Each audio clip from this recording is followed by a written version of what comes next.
Yes, good evening, good morning, or good afternoon, wherever you're watching from. Welcome back to the channel. Make sure you do what it says. Go down, smash a like on the video. Tottenham are back in the top four. A very, very important win against a tough opponent yesterday in Brighton. Two teams that love to attack, but two teams that at the moment, you never know which Tottenham or Brighton's going to turn up. Is it going to be the Brighton that beats Sheffield United, beats Crystal Palace, or loses 4-0 to Luton? Is it going to be the Tottenham team that beats Newcastle, 4-1 or loses to Brighton? Two very, very attacking teams played yesterday, and Tottenham come out on top. And we are, as it stands, back in the top four, which is absolutely fantastic. There's a couple of things I want to talk about before we get into the game. 51 goals we have scored this season in the Premier League. And this is a team that's had no Son for 3 or 4 games. We've had injuries to key players, James Maddison, Mickey van der Ven. We've got no Harry Kane.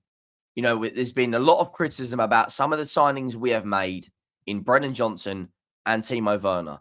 We have scored 51 goals in the league this season, which is absolutely insane if you ask me.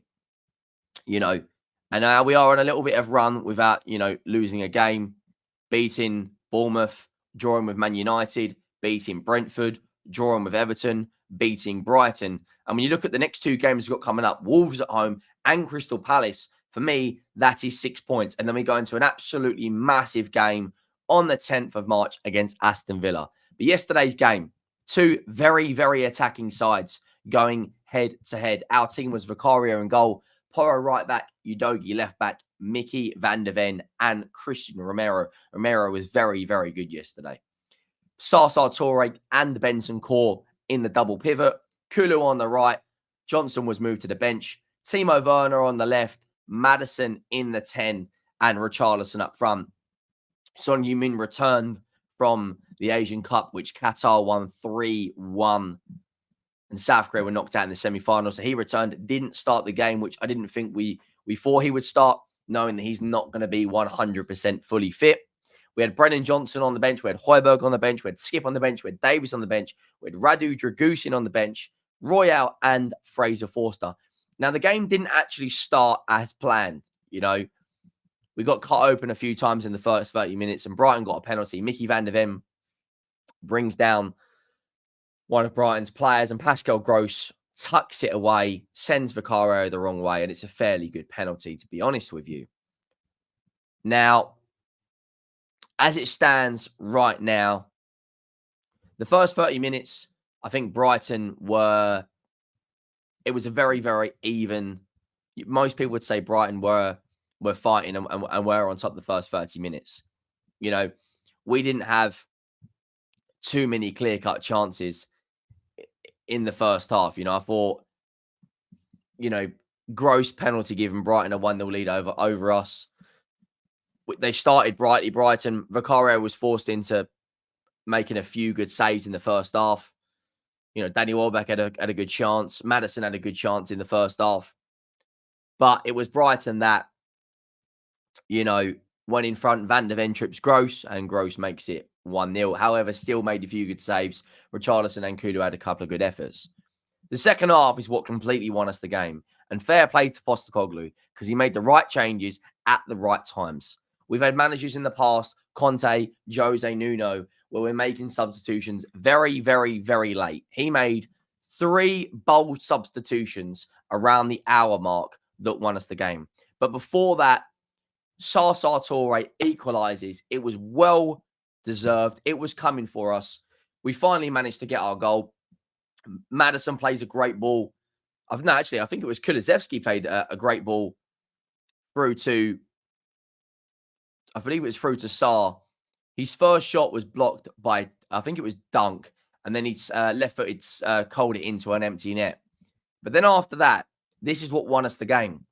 These 3 substitutions were at the hour mark when we needed to go for the jugular, and this is what the substitutions were. He took off Benson Core for Son. He took off Brennan Johnson for Timo Werner. No, sorry, he took off Timo Werner for Brennan Johnson, and he took off Kulusevski for Basuma. So Basuma went where Benson Core was.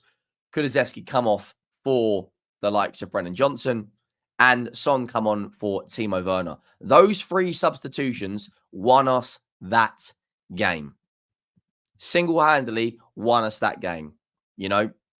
Then in the 80th minute, Sazar Toure come off for Ben Davies. We were knocking on the door. Destiny Udogie come off for Højbjerg. And at the very last minute, Maddison plays a great ball through to Richarlison. Richarlison plays Son on the overlap. Son fires it across goal. And Brennan Johnson, the substitute, is there to smash into an empty net. And after Brennan Johnson scored the goal, he didn't really celebrate. He didn't look happy. He looked very... it was kind of like a relief for Brennan Johnson. And look, including myself, lots of the fan base have given Brennan Johnson a lot of criticism in the league this season. He's got 7 goal contributions for Tottenham in 18 games with 1 yellow card. In terms of the overall performance, I definitely think Tottenham deserved the win. I thought we were by far the better team. We beat them in every single metric. Shots on target, passes, possession, shots, pass accuracy, corners. We 100% deserve that win, which puts Tottenham back in the driver's seat over Aston Villa, moving 1 point above Aston Villa. Now, of course, they've got a massive win, massive game today. And if they draw, they will go back above us on goal difference. But having the likes of Son come off the bench was the absolute game changer. That ball he plays to Brennan Johnson, gets in the goal. But Brennan Johnson, it was kind of a relief when he scored that goal. There was no really emotion. He was doing the Jeff Hardy, Matt Hardy celebrations by the corner flag, but it was kind of like he was emotionless at first. It was kind of like he kind of wanted to do the Marcus Rashford thing, get off my back. And look, I'm not going to lie, I am not a huge fan of Brennan Johnson. But what I will say is, the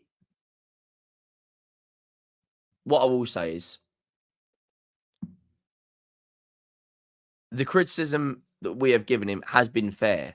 But if he keeps answering the criticism by scoring goals, then we are 100% going to get a good player out of him if he keeps scoring goals. I personally feel Kulusevski adds more to us on that right-hand side. And I think Johnson is best coming off the bench with his pace. He's busting a gut to get there. I don't think Kulusevski gets in that area to score the goal. I don't think he's getting, quick that forward.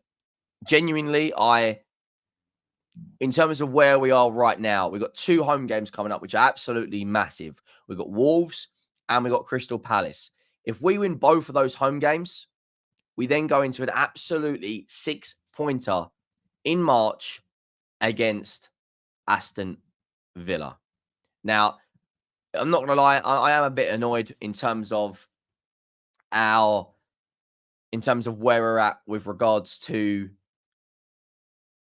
the home games we've got coming up. Chelsea, the game has been postponed. So we've got a game on the 17th against Wolves next Saturday. And then we don't have a game for, I think, 15 days. We then play Palace, Villa, Fulham, Luton in March. I don't think there's a free Saturday or Sunday for Chelsea to play their game.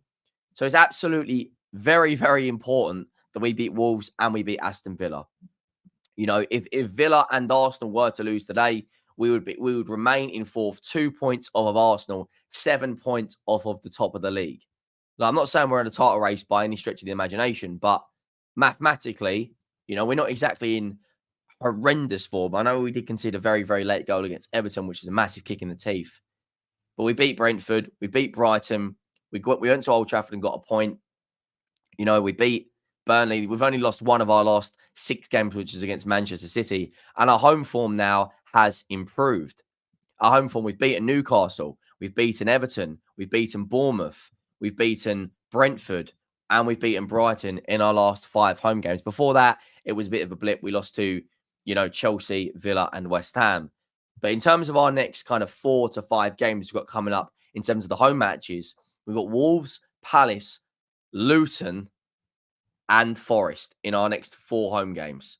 That for me should be 12 points. Now, what's going to be tough for us is that Aston Villa game. We then follow it up 6 days later with a tough game against Fulham. But look, I generally think Tottenham will get top 4. We are in the driver's seat right now. That's the only thing we've got left to play for. Kulusevski, and Brennan Johnson. It's kind of like whoever's in the better form will play. I think because Brennan Johnson gets that last minute winner, he probably will start against Wolves next Saturday. Of course, Wolves didn't have a great result yesterday, losing 2-0 at home to Brentford. Ivan Toney on the score sheet, and gives them a very, very big, important 3 points. But in terms of where we are right now, we're on good form. We just need to keep this going, keep this momentum going, and hopefully we can get the job done. But make sure you do smash a like on the video. Make sure you have subscribed to the channel.